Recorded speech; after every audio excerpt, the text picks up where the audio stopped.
Saturday, June 22nd, 2013. Introducing Marc Faber. Go. Well, markets certainly today fought to recover after the biggest drop we've seen in the S&P since 2011. But Dr. Doom believes the correction has much further to go. We're talking, of course, about Marc Faber of the Gloom, Boom, and Doom Report. He's joining us live from Zurich. Marc, always a pleasure to see you. We saw such downside over the last couple of days. Do you see that continuing for the equity market right now? Is there going to be more problems ahead?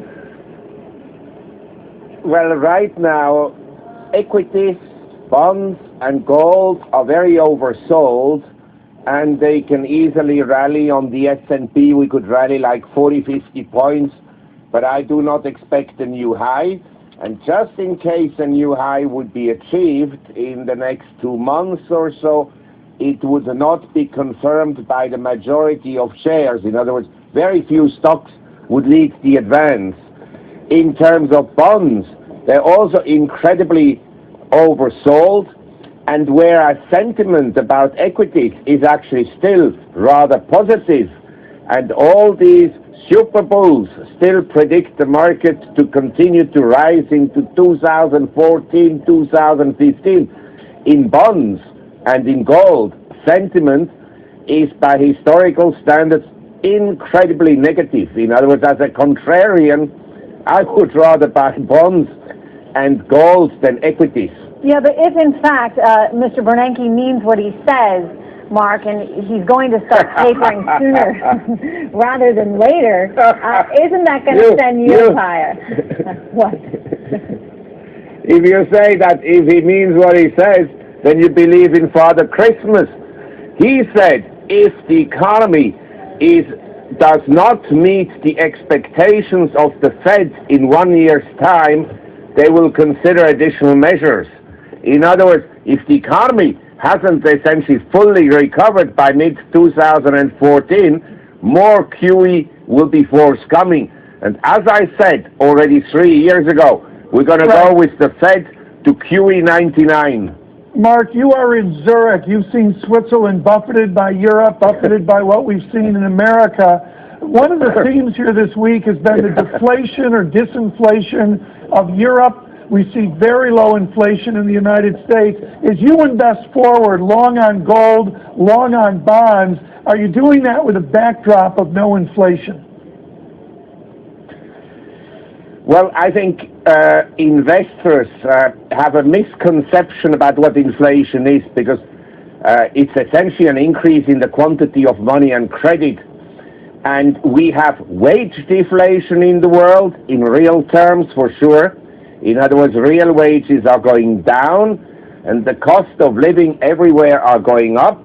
That's why you have social unrest in North Africa, in the Middle East, in Turkey, in Brazil, and it will spread because the average person on the street hasn't participated in the huge asset inflation that has been going on in high-end properties, in Mayfair properties, Fifth Avenue, Madison Avenue, Hamptons, and in equities, and until recently in bonds and commodities. Well, you know what they say, economic uncertainty breeds political uncertainty. You know, Mark, earlier in the show we spoke with Laszlo Barini, and he's had some pretty choice words that you could say about gold. I'd like you to take a listen to this, and I want to hear your reaction.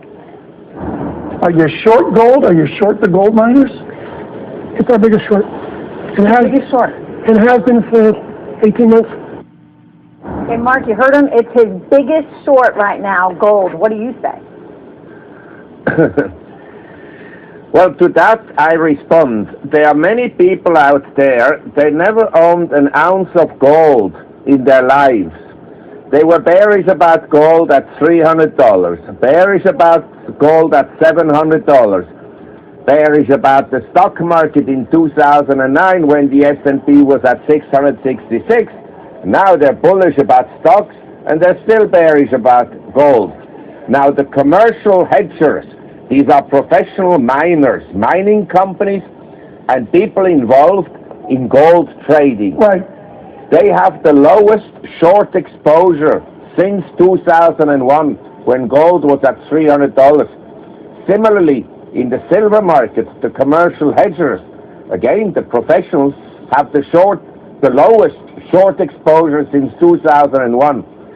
I rather bet on the commercial miners, the commercial hedgers, than on some forecaster who knows about the future of prices as little as I know. Right. The only thing I know is that I want to own some physical gold because I don't want to be all my assets in financial assets.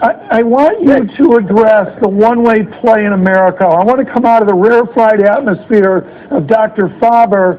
America has bought dividends and rising dividends. They're buying blue chip or good quality stocks, and they're going to hold them, and they're going to get dividend growth. That's a consensus play right now. What's wrong with that consensus play? Well, first of all, I believe that today we are talking about the global economy. The U.S. stock market has just about outperformed any other market around the world in the last 6 months to 12 months. We have big trouble coming into emerging economies. The emerging economies are not performing well. There's no growth at the present time. The Chinese economy, maximum is growing at 4% per annum. And we have multinationals in the S&P. Their growth and global growth came in the last 4 years from the recovery in the emerging world.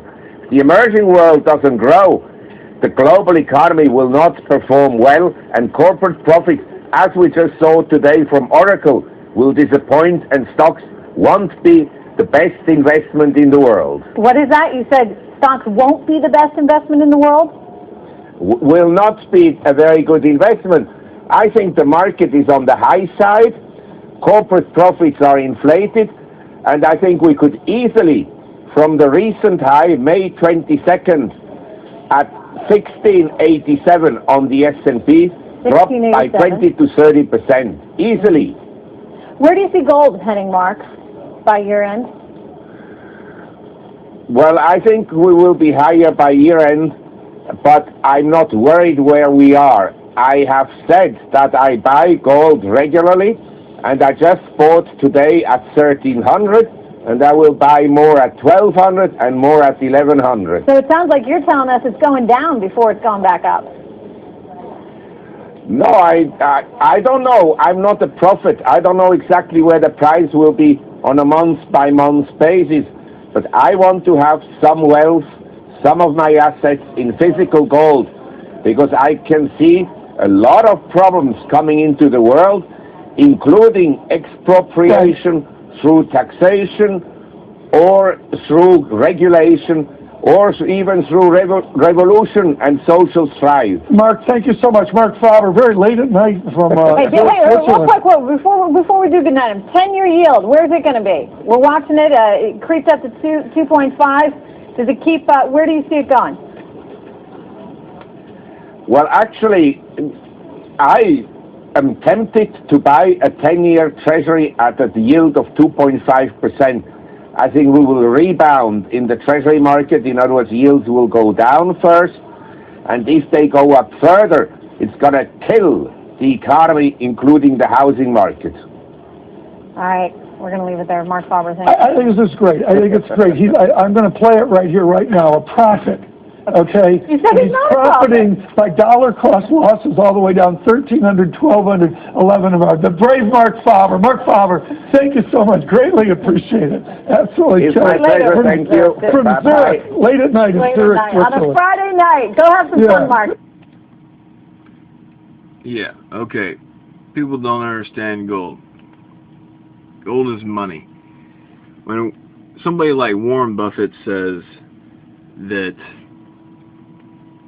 he doesn't understand gold as a barbaric relic, if you put it all in one place, it'd just be one huge cube of shiny metal that doesn't produce a yield. Well, do these things in your pocket, do they produce a yield? No, they don't. If you put all of these in the world into one spot, it would just be a huge cube of green paper. and it wouldn't produce a yield, a dividend, or anything like that. In fact, it would produce a negative yield because they keep making them. Money isn't supposed to produce a yield. It's a medium of exchange, a store of value, a unit of account. And it should be easily divisible and transportable. That's what money is. Money doesn't produce a yield. It just facilitates trade and raises society beyond primitive barter transactions. Alright. You guys have a good one and keep your beer cold.